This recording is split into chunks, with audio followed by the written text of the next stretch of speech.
ဟုတ်ကဲ့အခုကျွန်တော်တို့အခုရောက်ရှိနေတဲ့ဘုရားကတော့ဆူလာမဏိဘုရားလို့ခေါ်ပါတယ်ဆူလာမဏိဘုရားကတော့ကျွန်တော်တို့အတွင်းထဲမှာကြည့်မယ်ဆိုရင်တော့နိုင်ငံစေးပကြီးတော်တော်လက်ရမြောက်ပါတယ်ဒီသူ့ရဲ့တမိုင်းကတော့ကျွန်တော်တို့ဒီနေရပတိစီတူမင်းကဒီကျွန်တော်တို့ဆရာသမားဘိုးဘွားဖြစ်တဲ့အနော်ထာမင်းကြီးတီထားကိုွယ်ခဲ့ရဲ့တွင်းတောင်ပေါ်ကိုတွားပြီးတော့နေဝင်တာတွားကြည့်ပါတယ်နေဝင်တာတွားကြည့်တဲ့အချိန်မှာဘာလို့မြင်ရလဲဆိုတော့ဘရင်ဆိုတော့ဖုံးကန်ရှိတော့ဒီအခုဖျားတဲတဲ့နေရာမှာရွှေရောင်လိုတဝင်းဝင်းတောက်ပနေတဲ့အယောင်ကိုတွေ့ရှိတယ်။ရွှေရောင်လိုတဝင်းတောက်ပနေတဲ့အယောင်တွေ့ရှိတော့ကြတော့ဘရင်အနေနဲ့နေရာပတိစီတူမင်းအနေနဲ့အထူးဆန်းဖြစ်တော့ကြတော့ကဲအမတ်ကြီးငါတွေ့မြင်နေတဲ့နေရာကိုတွားလိုက်။ဘာလဲမသိဘူးတွားကြည့်လိုက်ဆန်းဆိုပြီးတယောက်ကိုလွှတ်လိုက်ပါတယ်။မူမတ်တီကိုလွှတ်လိုက်တယ်။မူမတ်ကလေးကလည်းမြင်းထုံးဆိုင်ပြီးတော့စီးပြီးတော့ကျွန်တော်တို့ဒီနေရာလေးကိုရောက်တယ်။ဒီနေရာလေးရောက်တော့ဘာလို့တွေ့ရှိလဲဆိုတော့ကျွန်တော်တို့ဂျိုင်ဝင်းဒေတာကိုတွေ့ရှိပါတယ်။အရင်တော့ဒီဖျားတဲရဲ့ပတ်ဝန်းကကျွန်တော်ဒီကုန်းနေဂျိုင်ဝင်းဒေတာကြီးပါ။အဲ့မှာမူမိုက်ကလည်းဘရင်စီကိုတွားပြီးတော့တွင်းတော်ပေါ်တွားပြီးတော့ရှောက်တယ်မှာရှင်မင်းကြီးဘာမှမတွေ့ရှိကြောင်းမှာဂျိုင်ဝင်းဒေတာကြီးကဖျားလို့ရှောက်တင်လိုက်တဲ့အချိန်မှာဘရင်ကမဖြစ်နိုင်ဘူးနောက်တယောက်ကိုထပ်လွတ်ပြန်တော့နောက်မတ်တယောက်ကိုပြန်လွတ်တယ်လွတ်လိုက်တဲ့အချိန်မှာထုံးနည်း၎င်းမှာဒီလိုပဲရှောက်တင်တယ်အဲ့အချိန်မှာနေရာပချေဟောဒါကတော့ငါရဲ့အဆောင်ရှောက်တွေကနေပြီးတော့ဒါဖျားတန်တာတက်ခိုင်းတာပဲဆိုပြီးတော့သူကတိုင်းသူပြည်သားလူအများနဲ့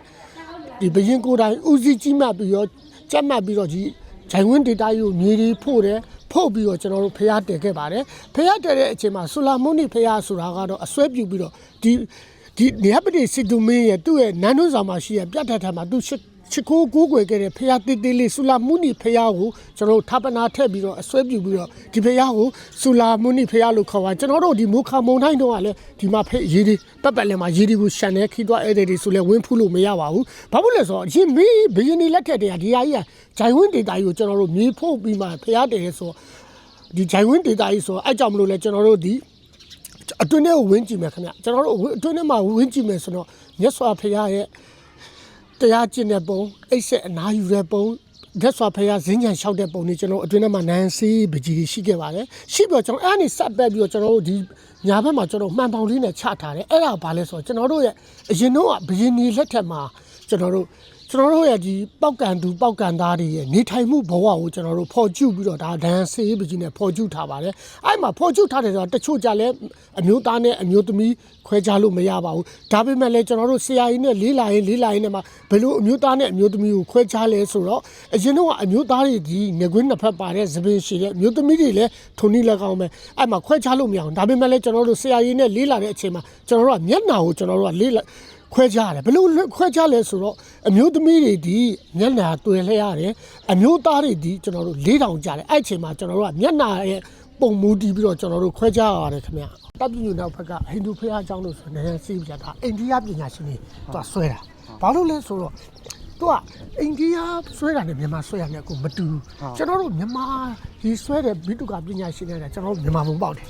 အိန္ဒိယကကျတော့အိန္ဒိယပုံပေါက်တယ်အဲ့လိုမျိုးခွဲခြားဒါကကျတော့ကျွန်တော်တို့ဒီကျွန်တော်မြန်မာတွေဆွဲတဲ့လူကောက်ချက်ချလို့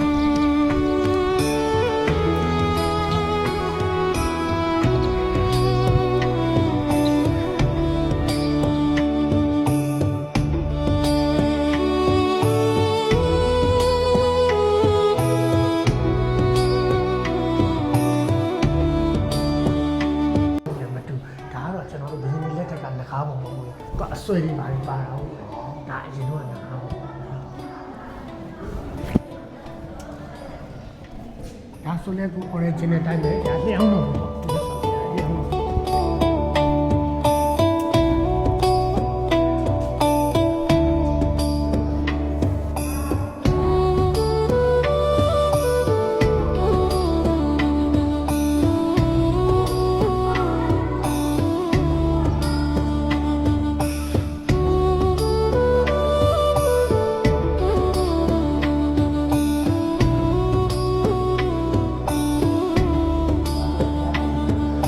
ဟုတ်တယ်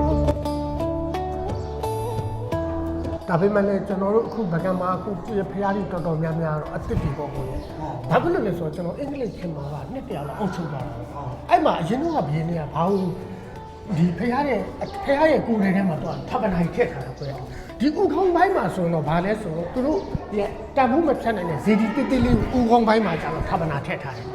ဒီ1 byte ကြတော့ကျွန်တော်ချက်လို့နေရာမျိုးကြတော့သူကဘာတွေထည့်ထားလဲဆိုတော့သူတို့ရဲ့ရွှေငွေကြောက်တံပရံမြောက်ထပ်ပနာထည့်တယ် အဲ့မှာအင်္ဂလိပ်ကမှာခေါင်းဖြတ်တယ်ဝမ်းပေါက်တီဖောက်တယ်ကျွန်တော်တို့နေတော့တော့တွေ့ရတယ်ဖះတွေစော့ကစားရဆိုအဲ့လိုဖောက်ရတယ်ပေါ့ဖះတွေပြည့်စုံတော့ဒါဆိုတော့မြတ်စွာဘုရားကျင့်တဲ့ပုံမြတ်စွာဘုရားတရားကျင့်တဲ့ပုံမြတ်စွာဘုရားဈဉ္ညာလျှောက်တဲ့ပုံအဲ့လိုနဲ့စီးပြီးကြည့်ရဖို့ for you ထား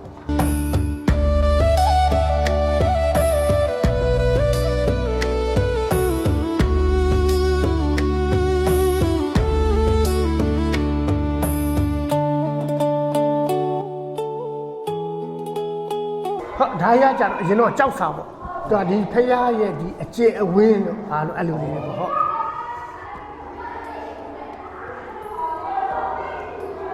ဘာကြောင့်မုံပါလားဘာသာဖြစ်သွားဒါပေမဲ့သူကရေးထားတာတော့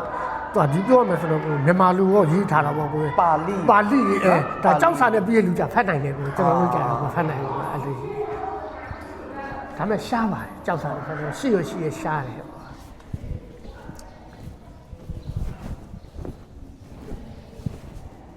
တွားလည်းကိုလည်းကြောက်စာလည်းကြောက်လာလိုက်ရတယ်လေကြောက်နေအတိတယောက်ဆိုသူညာဦးပါပဲဒါပေမဲ့သူဟိုမန်လေးမြူဇီယံနဲ့သူပြောင်းသွားရှာတာပေါ့တွားကြတော့အဲ့လိုမသိရင်သူမေးဒီလိုတော့အရင်ကတက်တာလေတက်ပြီးတော့အလဲထက်ရောက်တယ်အလဲထက်ရောက်တော့ဒီလိုပဲထပ်ပြီးတော့အပေါ်ထပ်တယ်နှစ်စစ်ပေါ့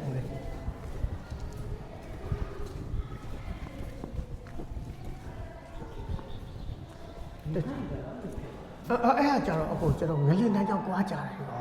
ဟာငလင်းတန်းကြောင့်ကိုပြက်စီးသွားတာထုံကြီးပြီကိုဟုတ်တယ်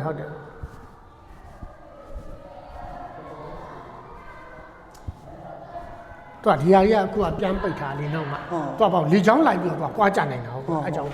နိုင်တော့ကွာတိုင်းလေးကောက်ဖြစ်နေလေးဝင်လာနော်လေး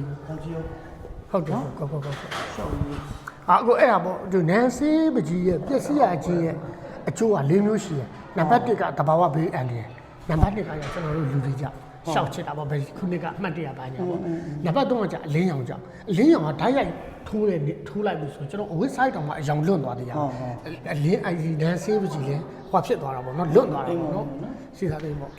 နောက်ပြီးတော့နံပါတ်4ကကြာကျွန်တော်တို့တရိษံတွေကြောက်တော့ဘာလို့ဆိုလင်းတို့တွေကအမှောင်လောကမှာလင်းတို့တွေရှိရအောင်အဲ့မှာသူ့ရဲ့မစင်မျိုးသူကစွန့်ရင်းနေမှာအမဲကွက်တွေကသူ့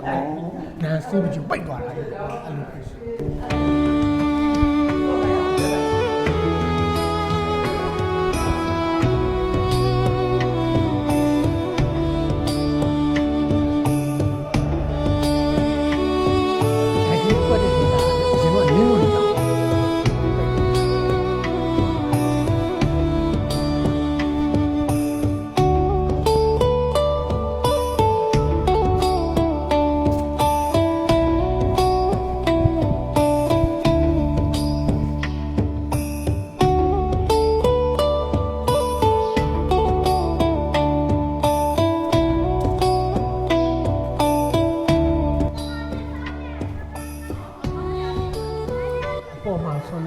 တောတောင်တွေရောက်တော့မှတရိษံတွေပုံဆွဲထားတယ်။ဒါမှန်ပေါင်းလေးနဲ့ကားဆိုဘာလို့လဲဆိုလက်တွေပုတ်တိုင်မှာကြောက်လို့ပေါ့။ဒါလူနေမှုဘဝကိုဒါရပေါ်ကျူထားတာပေါ့အရင်တော့။အခုကြည့်နော်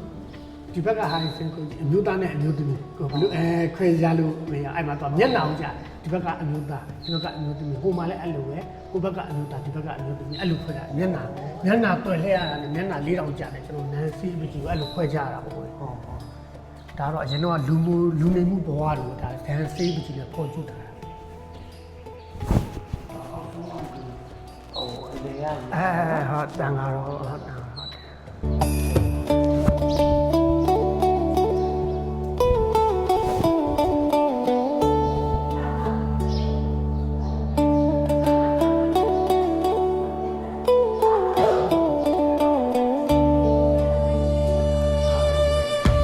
ဟုတ်ကဲ့ဒါအရင်တော့ပေါ့လူနေမှုပေါ့အရင်တော့လူနေမှုဟိုမှာဆိုနေရာဒီကောင်းပေါ့ဘိန်းပေါင်းကြီးလှက်ပြီးတော့ပေါ့နော်အဒီနေရာနဲ့တော့ထိုင်းရပေါ့ဒီနေရာဆိုတော့ကြာလို့ရတဲ့ဟုတ်တယ်ကြံသေးတယ်ဟုတ်လားဒါဆိုတော့ယာဒီအလိုက်ကလှိလောက်ပြန်ခွဲတယ်အဲ့ဒါခေကြီးတာတာဒါတော့ကျွန်တော်တို့မြန်မာလက်မှုပညာရှင်တွေဆွဲထားလို့ပြောလို့ရတယ်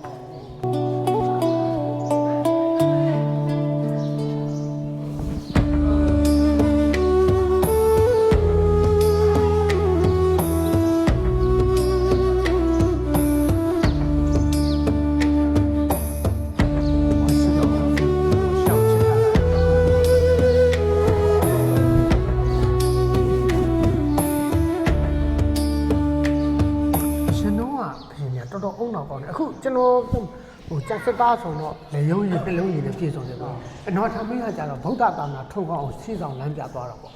နောက်ပြီးတော့ဒီမြတ်ပတိစစ်တူမင်းကကြဆဲလို့ချောင်းလို့အင်းအိုင်လို့သူကသူစောက်တည့်ရနေမှာတော်တော်အုံတော့ကောင်းတယ်တဲ့အဲ့လိုမျိုးပေါ့ကြောင်းလိုက်တော့ပါကြချင်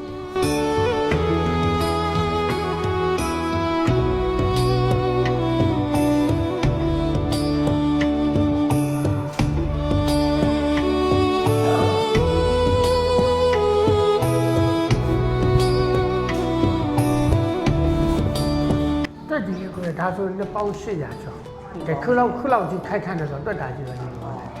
ဘယ်လောက်တော့ထားလဲဆိုတော့เนาะအရင်တော့လူတွေအခုကတော့